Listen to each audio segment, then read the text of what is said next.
Hey everybody, before I get started, I just want to mention a couple of ways that you can engage with me on a more personal level. I have a few avenues set up and I keep focusing on one, and I figured, why don't I make a short little video talking about all of them real quick before we get into these episodes. So first thing, Patreon. There's a link in the episode description, and every episode description to the Patreon, as well as a video on the feed called Major Announcement that has all the details of what each tier offers and how much they cost. I implore you to check that out. I offer a lot of cool shit for my patrons. Second thing, the Discord channel. There's also a Discord link in the episode description and in every episode description. I have multiple channels set up there for each show that I'm covering, and it's a great way to just engage with me. I have a channel set up for MMA talk as well. I'm a big MMA fan, so if you're an MMA fan, you can check that out as well. There's a link to the Discord in the episode description. And then lastly, the Facebook and Twitter. Social media. Follow me on there. I post news on there. When I say news, I mean like, hey, I'm stopping covering this show. Hey, I'm starting covering this show. Let me know what you think about this. I do live watches of things on Facebook where like I'll check in and say, I'm watching so-and-so show. And then I'll like live comment while I'm watching it. And that'll be cool if maybe you watch that show too and you want to watch along with me, or you're watching it later and you will see my thoughts, which are usually pretty entertaining because I'm usually pretty high when I'm writing them. So check out all those links in each episode description, and let's talk about this episode. Peace. One mic. Yeah. All I need is one mic. Yeah. All I need is one mic. Hey everybody, welcome back to One Mic, and today I'm here to talk about Season 1, Episode 4 of Showtime's The Curse, entitled Under the Big Tree. The episode title here refers to the opening scenes where we see Dougie trying to figure out everything. Like, I don't think he had anything, he didn't have anything to go off on other than the big clue that was written on his hand that said Under the Big Tree. So, last week I said that there are many aspects of this show that I find engaging, but I'm starting to wonder where this is going. Well, now, I'm still wondering where this is going, but I'm beginning to find it a lot less engaging. These episodes have consistently felt very fucking long. I'm obviously accustomed to watching hour-long television shows, but the best shows make that hour fly by. This show has very much been me pausing it and going, there's still 46 minutes left in this episode? And I think that's a symptom of the fact that this show doesn't feel like it has a destination yet. It doesn't feel like it has forward progress. And then this week, it's almost like they took their foot off the gas altogether, and now I'm just starting to get bored with it. Like, this episode opened in a very interesting way, with this whole thing of Dougie trying to figure out whatever the fuck was going on with him. We don't even know what the fuck that was ourselves, right? And I'm not going to go over all the clues that lead him to remembering what happened, but I thought all of that was a really interesting collection of scenes that led to the most underwhelming fucking destination. Like we sat through Dougie's entire retracing of steps, this huge mystery that's more important than him finding out that the show got picked up, just to land at a place that he bought some kids for beer and then stopped them from driving.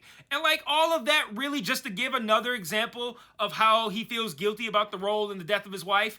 Like, man, that was really disappointing. Like, all that time spent just to end up somewhere entirely uninteresting and worthless because the point that they were trying to make has been clear for several episodes now. Like, it was so frustrating. And then they do it again when Asher tells Dougie about the curse and the missing chicken from the pasta, and Dougie like gasses him up by saying that he was also cursed, and despite being a little drunk, that's the only thing that makes sense about his wife's death. And I've been saying all season, the best stuff on this show has been the Dougie stuff, but you could stop hammering how guilty he feels about his fucking wife and move on to how we're gonna resolve the situation and move forward from it. I don't need any more fucking examples of how sad he is. Like, they've taken the best plot on the show and slammed the fucking brakes on it. And I'm kind of over it right now. Like, also, what was up with that one scene where he was swimming and a kid gets in the pool and then he looks weird and gets out of it? Like I don't know what message I'm supposed to be gleaning from that. Well, no, let me rephrase. I know what message I am gleaning from that, but I don't know what that has to do with anything. So, I don't know. You can let me know in the comments what you gleaned from, what message you took from that. Maybe I was tripping. But during this opening sequence of Dougie looking for his car keys, we do learn that, surprisingly enough, the show has been picked up for a 10-episode order. And when Asher and Whitney receive this news, of course, they're ecstatic. The woman on the phone tells Whitney that they need to downplay how they displace people and focus on how they help people. And that little note really bothered Whitney, and Asher clearly didn't give a fuck. And this is kind of similar to my issue with the Dougie storyline and how we're just getting more evidence of Dougie's guilt over his wife. So in this scene, this one with Asher, we get more evidence of how Asher's motivations have nothing to do with helping people. And at this point, I'm sick of the show choosing to stand in place and do nothing and just give us more examples of the shit that's already been clear for a while now, rather than moving the fucking show forward. Like, that is what is irritating me. Like, I'm in awe that we are on the 4th episode, because it feels like we've just had 1 episode worth of progress, but it feels like it's taken 8 fucking episodes to get there. Like, it's maddening how fucking slow this show is and how it seems to be going nowhere. And like Whitney suggests that Asher should maybe consider going to a comedy class to help him make himself more personable, given the feedback from the focus group. And he asks her if she's gonna go too, and she like scoffs, and then she scoffs at that idea and then self-corrects to like, maybe. And I thought that was funny, but like it didn't make me laugh because I'm just ready for the show to get moving. So it's kind of like when you're watching something with a completely open mind and you get that line, it was like, it's funny. But like by that point, I'm just kind of just like, I'm sitting, this is how I'm watching the show, like, is anything gonna fucking happen? Like so it's like she gives the line, I'm just like, that was funny, but like so it's like I can acknowledge as a person who appreciates humor that it was a funny moment, but it didn't make me laugh because I'm just sitting here like, dog, this episode is doing nothing at all for me whatsoever. So then they oh my goodness. They get visited by a neighbor who brings a note from another neighbor named Vic, accusing the community of stealing his packages. And we get our second example so far in this episode, and 89th example overall, of how Asher doesn't care about others and only himself when he tries to talk Whitney out of talking to Vic because Vic's giving him a discount on some augmented reality shit. I don't know. I thought that was funny too. But again, I was just like, all right. And when Whitney finally arrives at Vic's house, Vic steals the show in this episode, folks. And I'm not just saying that because the actor has commented on my videos. No, I'm going to bring the receipts, man. He fucking crushed this scene.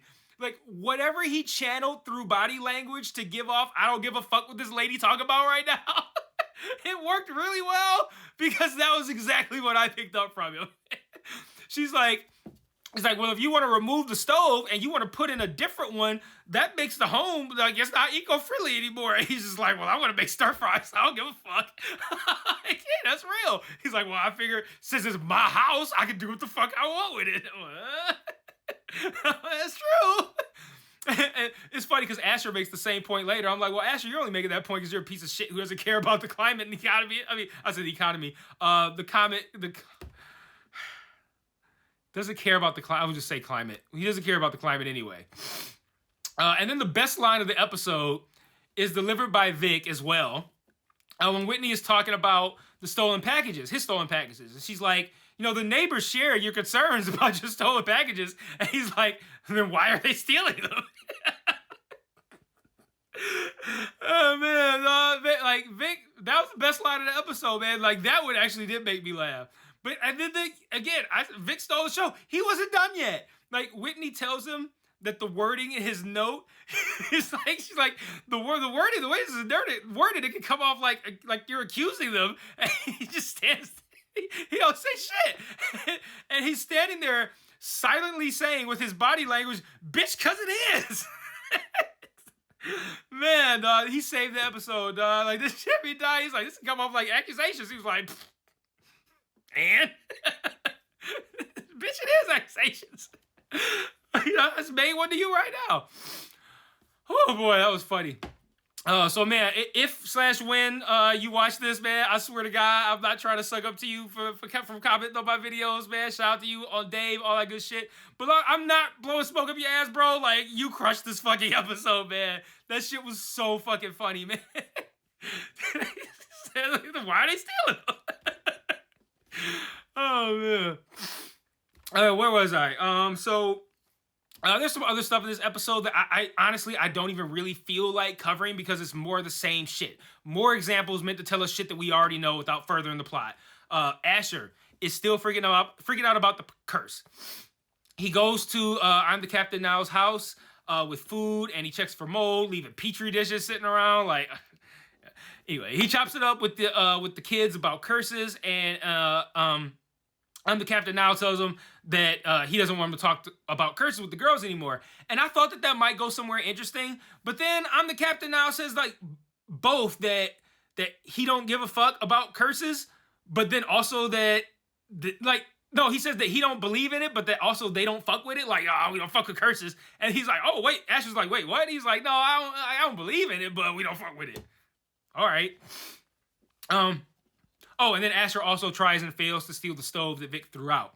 And again, that amounted to nothing. Like, he tried to steal it, broke it, and then left it. And the purpose of that scene, I'm guessing, was meant to show how Asher wanted the stove but didn't want to be seen taking it. But again, I already know that that's the kind of guy that he is. I don't need more examples. Like, can we start doing something that impacts the story now? And we also learned that Asher was today years old when he found out that Dougie used to bully him when they were younger. And then he goes to the comedy class and he fails miserably. I don't know. I just want the show to go somewhere, guys. If the next episode is... And it's Thursday. Yeah, I could probably watch it tonight. If the next episode is more examples of how Whitney is passive-aggressive, obnoxious, Asher only cares about himself, and Dougie feels guilty about his wife, all while not moving the plot forward, yeah, I'm probably going to be done with this show. And I don't mean done covering it. I mean done completely. Like, most shows by this point would have established enough of a plot to where I'd feel like, okay, well, I may stop coverage, but I'll keep watching because I want to see what happens. That's how I feel about Bass Reeves. I'm like, Bass Reeves is a shitty show at this point. I'm not going to cover it anymore, but I'm invested enough to where I'm like, well, I might as well just watch the rest and see what happens. It's not going to hurt. But I can't say that here. Like, see what happens. Happens with what? Like, nothing's happening on this show. Like, I don't even know what I should or should not be invested in at this point. And if the show can't lay that out after 5 long fucking hours of television, fuck this show. I'm not gonna watch it anymore. So I don't know. Maybe I'm going too hard, you guys. Maybe you love it. Let me know what you think in the comments. If you think I'm a piece of shit, I'm an asshole, I'm going too hard, or if you feel me, you see what I'm saying, and you sit here watching this episode, like, why does it feel like I've been watching this shit for 8 hours? Like, if you feel me, let me know in the comments, and maybe next time we'll talk about the next episode. We'll see. Peace.